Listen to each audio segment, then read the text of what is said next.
Проштевај и нека ти е простено од Бог и од луѓето. Христос помеѓу нас, јас сум протопрезвитер Дејан од МПЦ Свети Никола во Тотова, Њу Џерси, а во ова видео ќе зборуваме за исцелителната сила на простувањето. Простувањето е еден од централните атрибути на христијанството. Нашата вера без проштевање е незамислива. И тоа е така затоа што проштевањето е божанска енергија која произлегува од самата суштина на Божјото битие. Бог е милост и простување. А бидејќи ние сме создадени според Божјиот лик и подобие, ние безпрекорно функционираме само доколку живееме и действуваме во рамките на милоста и на простувањето.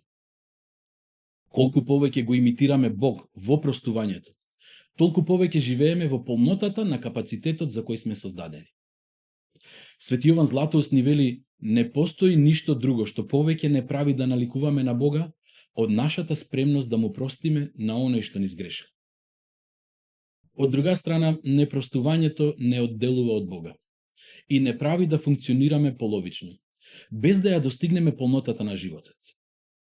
Непростувањето е една неприродна состојба кога ние наместо со божанските енергии на милост и простување се поистоветуваме со други погубни страсти: злопамтење, гнев и лутина, желба за освета, жестокост, чувство на жртва. Но сите овие, иако изгледаат нормални и оправдани во даден момент, тие се како рак рана во нашата душа. Не јадат одвнатре, тивко и полека. Тие се како токсичен отпад кој колку подолго го чуваме во себе си, толку повеќе не контаминира. Простувањето, колку и да е тешко и комплицирано, останува единствениот метод за зацелување на нашите внатрешни душевни рани и единствен пат кон слобода од траумата на оние кои не повредиле. Во ова видео ние ќе зборуваме за двата основни аспекти на проштевањето. Едниот е последователен или условен. Нам ни се простува само во онаа мера во која и ние простуваме. А другиот е длабоко екзистенцијален, преку кој во непростувањето препознаваме духовна болест која одвнатре не јаде и од која час поскоро треба да се ослободиме. Да го послушаме Светото Евангелие. Оче наш, кој си на небесата, да се свети името Твое, да дојде царството Твое, да биде волјата Твоја како на небото, така и на земјата. Лебот наш насушен дај ни го денес, и простини ги долговите наши, како што и ние им ги проштеваме на нашите должници. И не воведи не во искушение, но избави не од лукавиот, зашто Твое е царството, и силата, и славата во сите векови. Амин. Бидејќи, ако им ги простите на луѓето гревовите нивни, и вам ќе ви ги прости вашиот Отец небесен. Ако пак не им ги простите гревовите на луѓето, и вашиот Отец нема да ви ги прости вашите. Проштевањето е двонасочно. И се бара, и се дава. И затоа традиционално ние велиме: прости ми и нека ти е простено. Во нашата македонска традиција на прочка обично помладите бараат простување од постарите. И се разбира, добро е да се запази некаков ред, но да се потсетиме дека во Христа нема млади и стари. Сите ние имаме потреба да простиме и сите ние имаме потреба да ни биде простено. Зашто нема жив човек што не греши и нема грев што не може да биде простен освен на исповеданието. Проштевањето е толку неопходно што Христос го вклучува во основната молитва на секој христијанин. Молитвата Оче наш. Оче наш, кој си на небесата, да се свети името Твое, да дојде царството Твое. И простини ги нашите гревови како што и ние им ги проштеваме на нашите должници. И веќе во наредниот стих ни вика: зашто ако вие проштевате, и небесниот Отец вам ќе ви прости. Во која мера вие проштевате, во таа мера ќе ви биде простено. И гледајте како ова е поставено како некакво равенство. Колку вие, толку тој.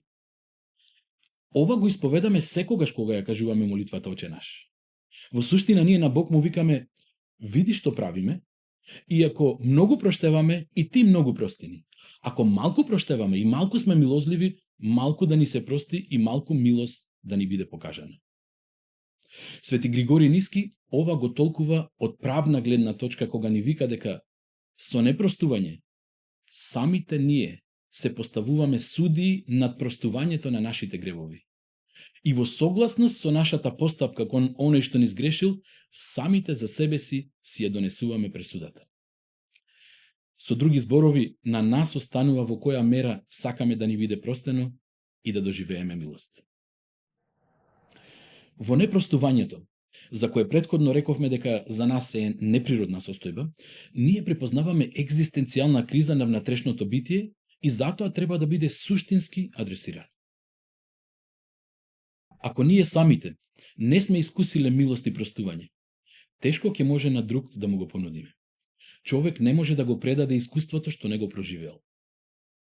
Во психологијата е познато дека децата кои се сурово растени и воспитувани, кои родителите строго ги казнувале и ретко им покажувале безусловна милост и прошка, тие деца, кога ќе пораснат и кога ќе основаат свое семејство, многу е поверојатно дека на сличен суров и безмилосен начин ќе се однесуваат и кон брачниот партнер и кон сопствените деца. Главната причина за тоа се разбира е недостатокот на животен опит. Тие едноставно не искусиле милост и не проживеале прошка. Кога душевно и телесно се оформувале, никој не ги прегрнувал и милозливо не им кажувал: се е во ред, нема проблем. Ако сгреши, простено ти е, само напред. И во таа смисла духовно сите ние, ако не ја искусиме Божјата милост, прошката од небесниот татко, ако не ги искусиме неговите прегратки, големи се шансите да се развиеме во гневни, лути, строги и сурови луѓе, без и самите да бидеме свесни за тоа. Но во нашиот случај со Бог е малку поразлично. Милоста и проштевањето веќе се издействувани. Преку Христовата жртва веќе се понудени и на секого му се дадени безусловно. Нашиот небесен родител веќе стои со расширени раце и чека да не прегрне и да ни каже: се е во ред, простено ти е, заборави на тоа и продолжи напред. Во случајот со Бог, на нас останува да превземеме чекор кон прифаќање и искусување на божанското простување. Но ако веќе е остварено и безусловно понудено, зошто тогаш не правиме чекор за да го примиме? Тоа е затоа што вистинското простување се прима преку внатрешна понизност во смисла на осознавање на својата слабост и несовршеност. Човек треба искрено да се соочи со себе си и со Бог. И тоа многу често знае да биде болно и тешко.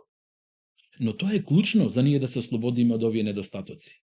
И дури по тоа можеме да ја разбереме и да ја прифатиме маната и несовршеноста кај другиот.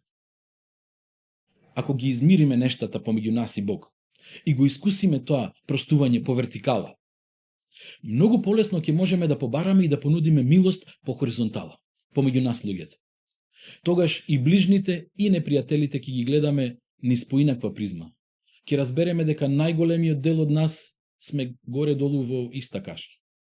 Дека се мачиме со истите или малку поразлични страсти кои не врзале и со кои се повредуваме едни со други. Се разбира, сите трауми во животот не се исти. Теоретски простувањето звучи интересно, но во пракса знае да биде многу комплицирано. Помалите грешки се полесни за простување. Ако некој не поттурне или не сгазне во автобус, или ако малку ни ја удри, ни ја изгребе колата, или ако не украде за неколку илјадарки, ќе ни биде неубаво, непријатно, но не е крајот на светот. Но навистина е тешко да се простат катастрофални грешки во односите. Години на повредување од страна на некоја личност, посебно ако е блиска, ако е фамилија. И тогаш најлесно е човек да западне во состојба на жртва. Да се чувствуваме дека сите ни сгрешиле, се е против нас и дека Бог ни го свртел грбот. Простувањето е Божи механизам за справување со животните трауми. Посебно кога сме нападнати и повредени. Кога нема кому да му се обратиме за помош, каде да се пожалиме и кога сме оставени самите на себе, да се справуваме сами со последиците од трагедијата. Колку и да се големи болката и повредата, колку и да е голема раната, ако човек смогне сили да прости, простувањето секогаш функционира и секогаш резултира со внатрешно зацелување и целосна слобода на душата. Алтернативата на простувањето е, се разбира, непростувањето. Можеме и така да одлучиме да го продолжиме животот. Имаме слободна волја и никој не обврзува да простиме. Но тоа од нас прави нешто сосем друго, не претвора во луѓе со половина капацитет. Тоа е како да кажеш тој човек ме повреди и веќе не сакам да го видам во животот, но никако не го тргаш од умот. Знаете оние мисли кои ги вртиме како расипана грамофонска плоча. Се будиме и си легнуваме со истиот човек кој не повредил. Викаме дека сакаме да си оди од нашите животи, но во суштина ние не го пуштаме. Не физички, туку со умот. Се уште е со нас, во спалната, во дневната, на работа, го носиме и на одмор. Во умот се расправаме и се докажуваме понекогаш не само со еден, туку со повеќе личности кои не повредили. Ние самите се држиме заложници зашто гневот, лутината, чувството на жртва и желбата за освета ќе ни го контролираат расположението и животот, се додека не ја надминеме таа траума. Колку побрзо се ослободиме, толку подобро за нас. Тоа е како примерот за дечкото на кој девојката му раскинала после сериозна долгогодишна врска. До коска бил повреден. Другарите му викале: човеку, прости, заборави и продолжи со животот. Но тој не можел да се помири. За да и покаже дека таа е таа што изгубила нешто вредно, купил скап автомобил и скоро секоја недела еднаш-два пати поминувал по незината улица. И така полека, со отворен прозор, гласна музика, посебно ја јачал колата кога поминувал пред незината куќа. И така цела година. За на крај да разбере дека девојката месец-два по раскинувањето всушност се одселила во странство. Може би не е на толку драматичен начин, но сите ние понекогаш слично се однесуваме. Не повредиле и не можеме да се помириме. Не можеме да простиме. Оној кој не повредил, може би не е ни свесен за тоа, или пак работел во свој интерес и не му е ни гајле. Тој си продолжил со животот. Ние сме тие што сме заглавиле во болката. Ние се уште страдаме и потребно е да простиме и да се вратиме во живот што е можно побрзо. И тоа е одлука. Се разбира, не е лесна, посебно ако се уште трае, но тоа е единствениот механизам кој од Бог ни е оставен за наша заштита и за наше зацелување. Во своето послание до црквата во Ефес, светиот апостол Павле ни вика: ве повредиле и сега сте лути и гневни, нели? Во ред, бидете лути, бидете гневни, само гледајте сонцето да не ве зајде во вашиот гнев. До вечер простете. И видете како овој совет на свети апостол Павле е во склад со модерната психологија. Тој ја валидира болката и вика: окей да бидеш лут и гневен. Во ред е да ја проживееш траумата, да му дозволиш на мозокот да го процесира и да најде некое место, некоја полица каде ќе може да ја складира траумата. Нездраво е човек да се однесува како ништо да не се случило. Ако траумите се метат под тепих и не се адресираат, кога тогаш ќе излезат на видело? Стари трауми, болки и разочарувања кои никогаш не биле соодветно адресирани, можат да направат огромна интелектуална и душевна штета. Но откако ќе ја процесираме траумата, час поскоро треба да реагираме. Се разбира, за некои трауми ќе биде потребно многу повеќе време и многу подолго да ги надминеме. Поентата е што е можно побрзо да се ослободуваме, зашто многу брзо ќе се појават нови проблеми, нова траума, нова повреда. Како човечки битија ние немаме сила и капацитет да се справуваме со мноштво на трауми, да ги поднесуваме сите болки заедно. Секирацијата, емотивниот набој, чувството на жртва едноставно ќе не поклопат. Анксиозноста и депресијата ќе тропаат на врата зашто тие најубаво растат и се шират токму во таква обременета душевна состојба. За да се смириме, пиеме лексилиуми и диазепами и цела една торба апчиња навечер и наутро. Затоа што се чуваме во себе си и од ништо не се ослободуваме. На 40 на години веќе се чувствуваме престарени. До 50 како 3 животи да сме преживеале. На 60 години се уште се чувствуваме повредени за тоа што ни рекле кога сме имале 15 години, што мама и тато, сестрата ја сакале повеќе од нас, што не воспитале добро или не ни оставиле доволно наследство, што пред 10 години не отпуштиле од работа или не изневериле. Прости, ослободи се, стави го за тебе и продолжи напред. Има убава иднина пред нас. Ние сме синови и ќерки на Севишниот Бог, спасени и слободни преку жртвата на Господ Исус Христос. затоа што тој е победник и ние сме победници. Со малку труд и напор, Господ ќе не подкрепи да ги победиме овие наши внатрешни страсти кои не влечат надолу. Да побараме простување и да простиме зашто знаеме дека ниту ние сме совршени, ниту пак другите околу нас. На сите заедно ни е потребно спасение.